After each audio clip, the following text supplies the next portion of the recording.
Welcome to another edition of Cornish Talks Common Sense. I'm Phil Cornish, and this is a program that talks about important social issues in the public sphere that you hear about in the news media every day. Important issues that have impact on your life. So in some earlier episodes, we talked about the underlying core of what shapes these issues and how they're presented by the media, how they're presented by politicians, and trying to get to the underlying basis of why these issues exist. And we talked about things like climate change in prior episodes, and we talked about social media. I want to talk about some other issues, but I want to just recap for a minute some of those underlying core values that shape the thinking. There's an old word called zeitgeist that talks about the spirit of the age, the things that shape how people think and how the culture and society functions. So I identified three issues that are, in my view, the important elements that help us understand what's going on in the world today. So the first of those is what I've called the advent of postmodernism. You've probably heard the word postmodernism before. What is postmodernism? It's not necessarily an easy word to define, but I'm going to distill it down to this. Postmodernism is the idea that there is no longer any absolute truth. There is not any longer absolute right or absolute wrong. There is no objective truth. Everybody has their own truth. And so truth is subjective. It changes. It may change with circumstances. And this idea was propagated by a French philosopher named Jacques Derrida. And he also propounded a theory that he called deconstructionism, which really, I guess, was the precursor to postmodernism. And so his idea, which was pretty novel at the time, and this goes back to the 50s and 60s, his idea was that we can't any longer assume that there is objective truth, that there is a plumb line that tells us how we can measure what is true and what is false. Instead, he's saying what's important is that we all take our own interpretation, we all take our own perspective and view of what things mean, what words mean, what language and communication means. So that has influenced much of the way society thinks today in our world, postmodernism. The second idea that I identified that's important to talk about is the idea of the elevation of feelings and emotions. And where this comes from is really, I think, built around the influence of psychiatry in recent decades. So the idea is that how you feel is more important than how you think. And so you've probably heard people use the phrase, I feel you. That's kind of a young person thing today, I guess. I feel you. And so what they're saying is, I understand what you're saying. I feel you. And that just is one example of the idea of how feelings have become to take on a lot of weight in terms of people's conduct and behavior. So the idea that sort of the core feature of mankind, that we're rational creatures and that we think critically, is being overcome more and more today by people who allow their feelings to govern. And so we see this, for example, in rioting behavior that's occurred with BLM protests, and just generally with protests. Just this week, the abortion controversy that's rearing its head again in the United States, people have become violent. People have become outspoken with threatening type behavior. And so this is feelings that have run amok, feelings that have overtaken people, and that has become a core value of operating in the public sphere these days, and critical thinking is taking a back seat. All right, let's talk about the third one. So the third core value that I've identified is the idea of the abandonment of eschatology. Now, many of you may not have even heard the word eschatology before. What is eschatology? Eschatology is an idea that comes from Judeo-Christian roots, which I certainly would argue, and I think this is really beyond contention, that all of Western civilization, the whole development of our society in the Western culture arises from the Judeo-Christian foundation. Now, maybe in a future program I'll talk more about that, because maybe that's not as obvious to some anymore, as more and more the Judeo-Christian roots of our society are being shuttled aside or diminished and attacked even. But I think that it's important to understand that all of Western civilization is rooted in Judeo-Christian principles, and I will, in a future episode, talk more about that. So the idea of eschatology, though, is the idea that God exists, that God has a plan for mankind, and that the whole movement of history is really according to a plan that God has developed, and that the Bible talks to us and speaks to us about what God's plans and intentions are. And it's funny because in our day and age, we like to plan, and mankind likes to think that we plan our future, and we know what we're doing. We can control the climate. We can control war. Well, maybe not so much. But the idea is that God's not part of the equation anymore. And there's a Jewish proverb or a Jewish aphorism that says that what makes God laugh? And the answer is man planning. We think we know, we don't know.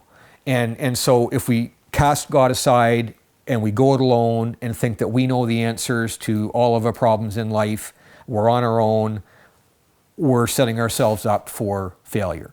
So these three principles undergird just about all issues that are happening in our society today, that you're hearing about in the media, and I'm going to try to connect the dots for you to explain how that has happened. So with that summary in mind, I want to turn to the first issue I want to talk about today, because this is a growing issue that has become a significant cultural divide for people in Western civilization today. And that is the idea of critical race theory. You're hearing that a lot in the news media these days, critical race theory. And just a few years ago, people wouldn't have hardly understood what that was and what it meant. But today, it is a significant force moving through our society. And so I want to talk to you then about understanding what is critical race theory. All right. Critical race theory is a philosophy that was developed largely by two professors. One, Derek Bell, who is a Harvard professor, and another individual, Kimberly Crenshaw. They were the ones who primarily developed the theory of critical race theory. So how has it worked in our society? Well, what it's done is critical race theory says we need to take a different look at how we perceive history. Remember what I said about Jacques Derrida a minute ago and the postmodernism idea. So now we're reevaluating and taking a new look at how we should perceive history. So critical race theorists look at history from an anti-colonial perspective, from an anti-white supremacy perspective, and that is at the core of what critical race theory means. So history, of course, developed, and if you remember history from school, you'll know about how we learned about explorers that have gone over different continents of the world, generally starting in Europe. and explored and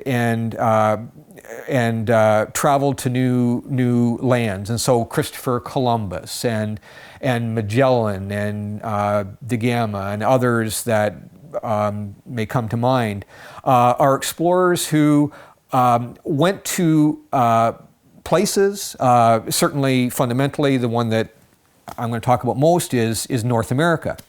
And so the idea is that those settlers, and of course most of them white, set up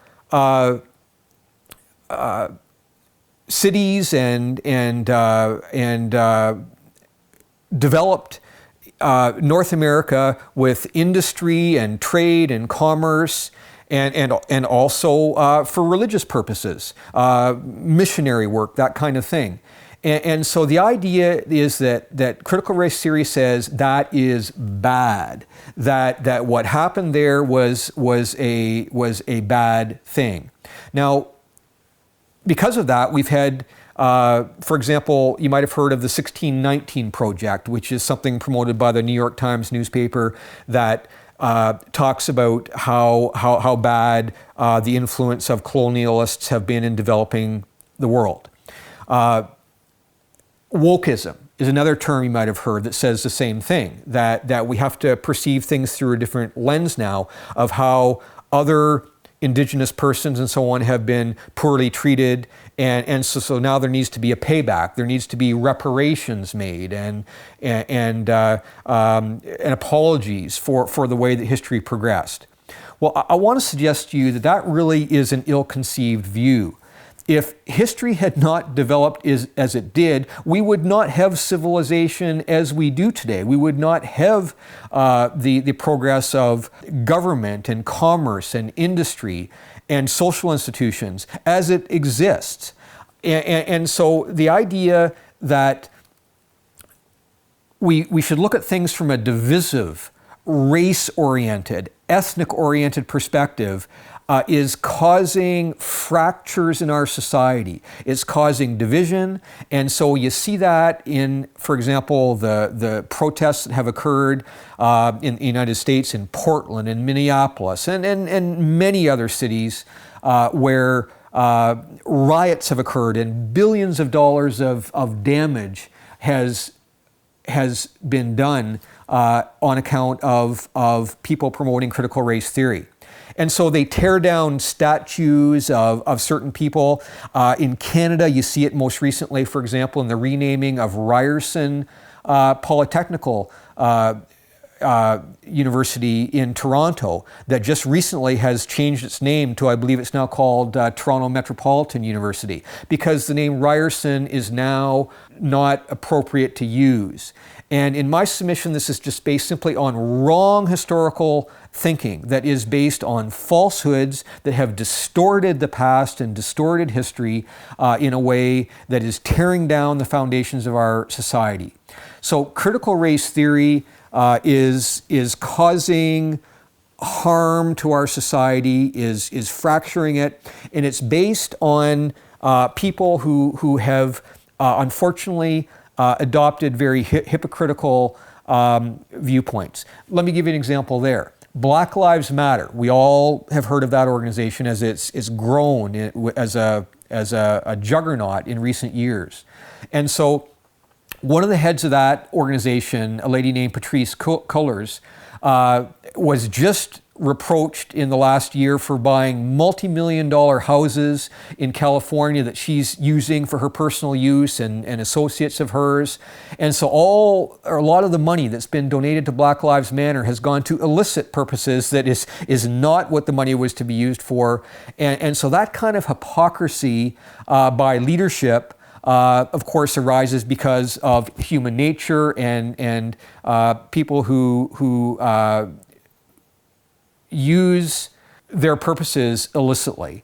And that is causing problems, certainly in North America, but really as it's growing all over the world, where people are being divided along the lines of ethnicity and race in a way that is going to cause devastation to our society and is already starting to do that. And And so it's permitting people to burn down buildings, tear down statues, and not be punished for it, and not be legally responsible for behavior. So in a society where we're going to be faced with people being treated differently, such that they will not be responsible for their conduct, we're heading for a dangerous place. So people need to reflect carefully on what critical race theory means, what it is doing to our society, what it's based on, and a lot of the hypocrisy that has attached to it. Let's end our program there, and hopefully we'll be back with more.